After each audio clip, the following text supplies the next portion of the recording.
This episode was very unfortunate because it started strong and then progressively kept getting worse, containing some baffling moments that we'll get to later. Starting at the beginning, we have the interesting writing choice of opening the episode with Butcher's Ball.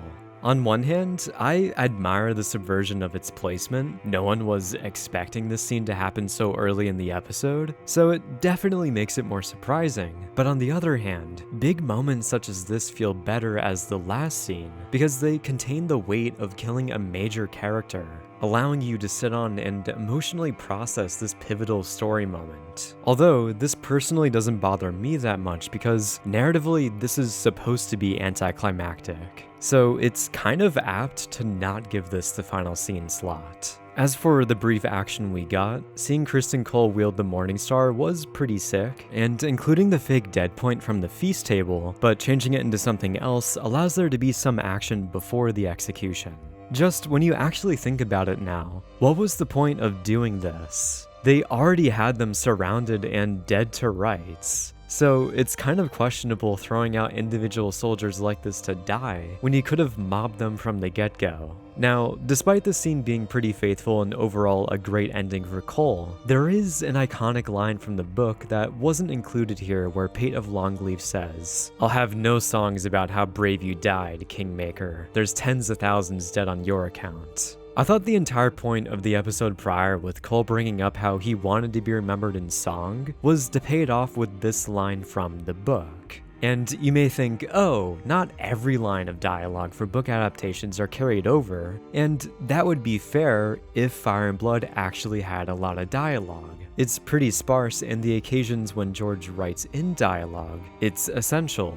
This line perfectly snuffs out Cole before he's killed, and I don't know why you wouldn't give this line to Roderick or Oscar Tully. So as a whole for this plotline, I've seen that some people are happy that Criston Cole is finally gone and didn't enjoy this section of the story, but I like the cynical nature of it. Very much thematically ties into the grimy, harsh reality of Game of Thrones. It's a pragmatic ending that robs a character of their intended acts of heroism. The anticlimax is the point. This was a spiral downwards, and it makes sense for it to realistically end with a soft thud. My only other criticism is that we've barely spent any time with Roderick and Oscar, and the person who kills Criston, Alicent Blackwood, hasn't been introduced to us. Casual viewers were probably like, am I supposed to know that person? Who are you? This entire perspective of the Warfront has barely been developed. Up next is Rhaenyra's small council, and it's always made brighter with Daemon's presence. And honestly, his pitch of flying directly to Tumbleton's main building and taking it out in the hopes of killing all the major players in one decisive strike, with some collateral damage, is not a bad idea. It comes with some downsides, but the potential upside seems significant, and Daemon here is rudely interrupted. Discern with pure magic who is blameless and who is deserving. God, this moment was hysterical. I actually laughed out loud, but it is a bit annoying that Daemon's suggestion is hand-waved away with the blanket statement of dragons are too dangerous and imprecise. So instead here, Rhaenyra is going to send assassins by stripping the Baratheon convoys naked and using their outfits. One thing I wonder though is if them being covered in shit was intentional. I assume it was because Alicent did disclose to Rhaenyra that Ormond has a sensitivity to odors, and had Gawain not have been there, it's entirely possible they could have killed Daeron or even Ormond. Love this scene too, and Ormond getting his vomit into the cup was a crazy feat. It's nice to finally get a new Game of Thrones puking gif because Tyrion's was getting worn out. Going back over to King's Landing, perhaps one of the most annoying things in this episode, and also the wider season in general, is how much screen time Alicent has been getting. It's almost to a point where she's getting just as much as Rhaenyra lately, and anytime she shows up, it feels like the pacing hits a brick wall. I'm just so tired of Rhaenyra and Alicent constantly bickering behind the scenes. If this is so annoying and mentally taxing for Rhaenyra, then why even entertain Alicent? Keep her locked up in this room and simply ignore her. You don't have an obligation to see her this often. Or, in terms of writing, if you really want to give her something to do in the plot, then have her actually escape the Red Keep. This itself isn't a great solution, but the one Ryan comes up with is perhaps one of the most batshit ridiculous plans he's ever forced into the minds of one of these characters, challenging the end of Season 2's hysterical scene where Rhaenyra sends Alicent to Aemond with an assassin in the hopes of Alicent lowering his guard so he'll be killed. If I had a nickel for every time Alicent betrayed her family, I don't even know how many I'd have. I'd just be fucking rich at this point. So, unpacking this wild idea, trusting Alicent to follow through with this scheme is asking so much of her. She's his mother. Do you think she actually has the volition to see through a plot to actively kill one of her children? A child who possesses by far the greatest weapon on her side, Vhagar. Doing this will basically snuff out her greatest chance for the Greens to win the war. Does she not also care about her other family members like Darren or Gwaine? By killing Aemond, do you fundamentally weaken the Greens and thus increase the chances for everyone else in your family dying? But hey, at least Helaena will be safe.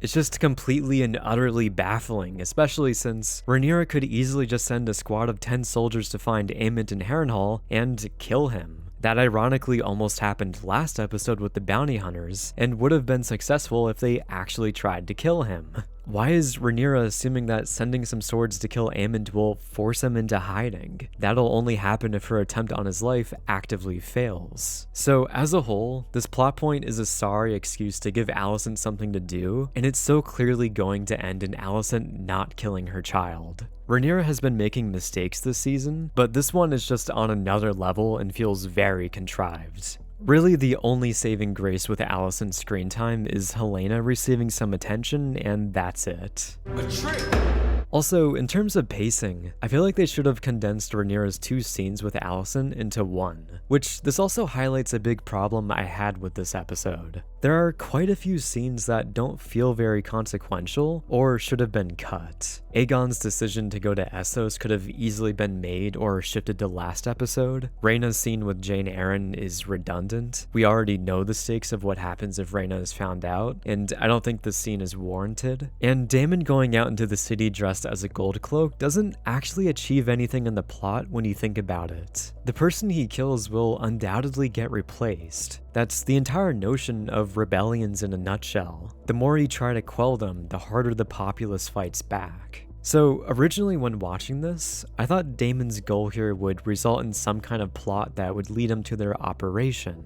like maybe capturing this individual and torturing him for information. But Daemon puts his life on the line to draw out one attacker, he kills them, and then he leaves. Like, was that really worth it? This is Daemon Targaryen, the dragon rider of Caraxes, and he's wandering around in Flea Bottom baiting out an attack? What if he was jumped by 3 people at once and was tackled to the ground with daggers? Just seems extremely reckless for no perceived gain.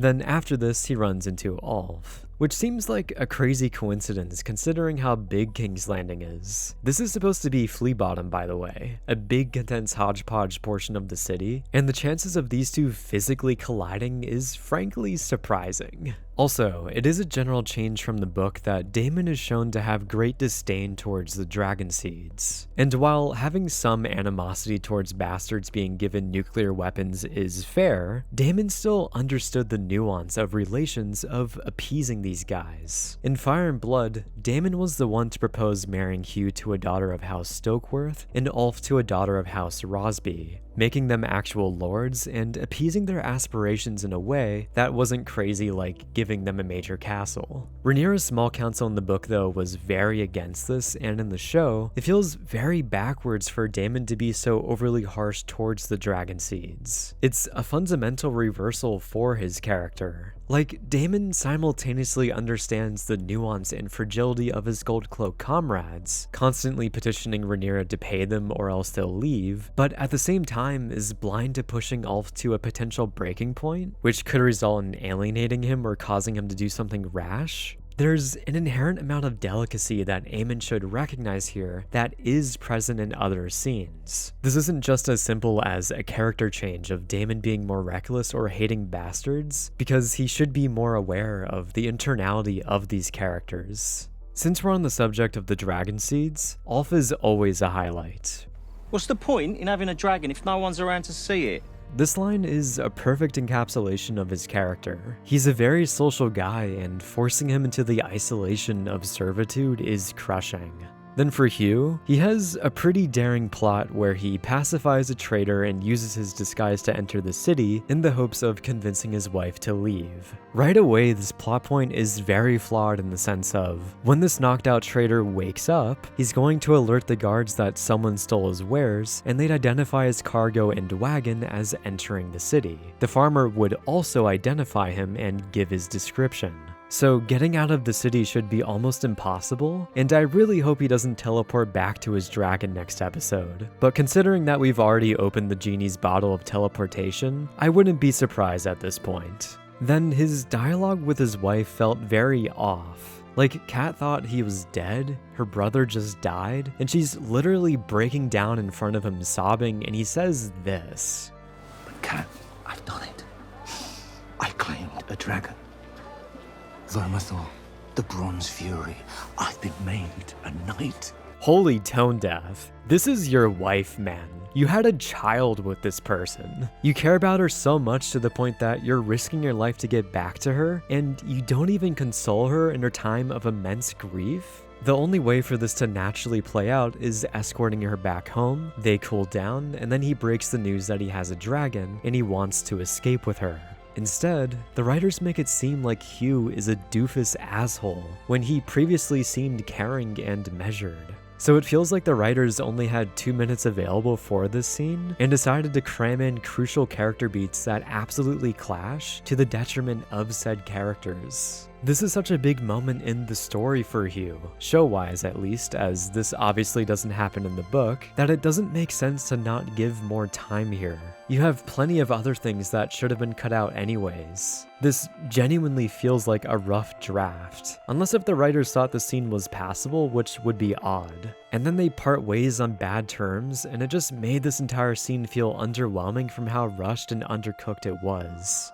Alicent and Aemon in this episode are probably pretty confusing for people without knowing the context of where this is going, along with her supposed goal of wanting Harrenhal while simultaneously protecting the very bounty that would grant her the castle, indicating that she wants something more than just Harrenhal itself. In terms of this dynamic, one aspect I like is it very much feels like Alice is this manipulative spider and Harrenhal is her web, trapping subjects in the hopes of gaining something from them.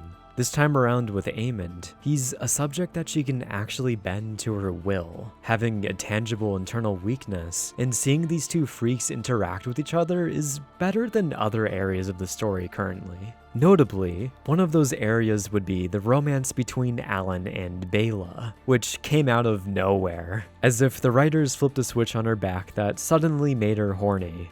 I am soaking wet right now. Like, these characters have had, what, one scene together prior? While her and Adam have been traveling together for the past week? Although, I personally didn't really get a romantic vibe between them, more like sibling energy. But Bela and Alan is so sudden. Even more sudden than Mysaria and Rhaenyra making out. Which, looking back at that feels like a fever dream because it was never addressed or alluded to again. For Bela though, Jace literally died a week or two ago. She was still processing that in episode 5 for her talk with Adam. So this is not only abrupt, it's insanely rushed and borderline scrambles the internal state of her character. Then for our usual character doctor's appointment with Rhaenyra, she finally cut her hand on the throne. Oh my god! Okay, it's happening! People can finally stop complaining about not including that, and I think the usage here was honestly better. The moment at which the very people she protects reject her is when she gets cut. Then that itself spiraling her character and freaking her out in that moment was really good. There's not a lot else to touch on for Rhaenyra, but I find it funny that her son Joffrey has been here for 2 days and she still hasn't seen him, while awake of course. Go back to sleep. unless if that happened off-screen, which would be a bewildering writing choice. Which, wait a second, has it been 2 days? How long have we been on this rock? 5 weeks? 2 days?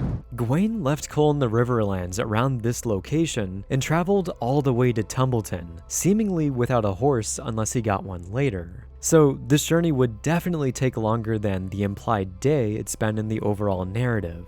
Does this now insinuate that Joffrey has been here for over a week and he's being neglected by his mother? The reason why I'm putting emphasis on this is because you eventually have to make Rhaenyra's remaining children actual characters because they have bigger roles to play later in the story. And we're approaching the end of season 3. There's only 10 episodes left in the show as a whole, unless season 4 is longer than 8 episodes, and it's crazy to me that Joffrey, Aegon the Younger, and Viserys II haven't really been featured. If you asked a casual viewer, they most likely wouldn't remember that Rhaenyra has 3 kids left. Which wouldn't be the viewer's fault because Ryan has done a terrible job at making her kids prevalent in the story. Then, before going into the perplexing ending of Corlys getting kidnapped, we have a much-needed positive of Gawain being introduced into the Ormond and Daemon dynamic. This side of the story is truly carrying Season 3, by far a persistent positive. Gawain's more normal and rational presence indirectly allows Daemon to express what he's been repressing. He's scared of Ormond, and without Gawain being around, it's allowed Ormond to operate unchecked, with no one opposing him, and this taste of power is worrying, as we've seen with him wanting to instate Daemon as king. The depth between Ormond and Daemon was intriguing, but adding another character into the mix makes this dish even tastier. It's a shame we're running out of episodes though, because I'd love to see this trio more. Keeping Gawain around remains to pay story dividends, amidst a sea of questionable and bad deviations. Which, talking about bad deviations, we have Corlys randomly getting captured by Jon Roxton, Ormond's right-hand man. Now, it's really hard to analyze this point because where Corlys is located is vague. He could be as far south as the Kingswood, or he could be closer to Rook's Rest, which is where it's been established that the Tyroshi raiders are or were. Although at this point, I don't know how many there are and how spread out they are. But in regards to Corlys' location, it would have been a really easy throwaway line to have Alan simply say, "I'm going to the Kingswood to treat with my father," establishing how close he is to Tumbleton. Regardless though, it's a very jarring plot point having Jon Roxton appear out of thin air to capture Corlys. Especially since he was in Tumbleton at the 50-minute mark, and then 10 minutes later, he miraculously figures out Corlys' exact location in a dense forest with a small host, and travels to his location. Not to mention that Ormond wouldn't be sending out forces of this size while being monitored by dragons. I know Hugh wasn't present, but that notion alone would deter Ormond from sending a force with the size capable of seizing Corlys' encampment. It's kind of crazy because I'm getting whiplash from enjoying the troop movements of last episode to going back to the iconic dogshit taste of teleporting characters from Game of Thrones. Also, the scene is downright confusing in the sense of, at first I thought they literally killed Corlys. The sound design made it come across that his throat got slit. But it seems like they incapacitated him? I was completely dumbfounded in the moment until rewatching it. In general for Corlys, it was a big change to move him out of King's Landing, as he stayed there during this portion of the story. So now we know why Ryan made this change, to ultimately have him out of position to get captured. I'm not sure what he's cooking here and where exactly this will lead, and maybe they want a more prominent character held hostage during the assault on Tumbleton. At the very least, it'll be interesting seeing Corlys interact with the green characters. But overall for this change, I'm a little sad that Corlys didn't get to remain on the Small Council. I was eager to see him interact with the Rogue Prince once again, since they have some deeper history, and I guess Alan is a suitable replacement. He is a strong character that has probably aged the best from Season 2.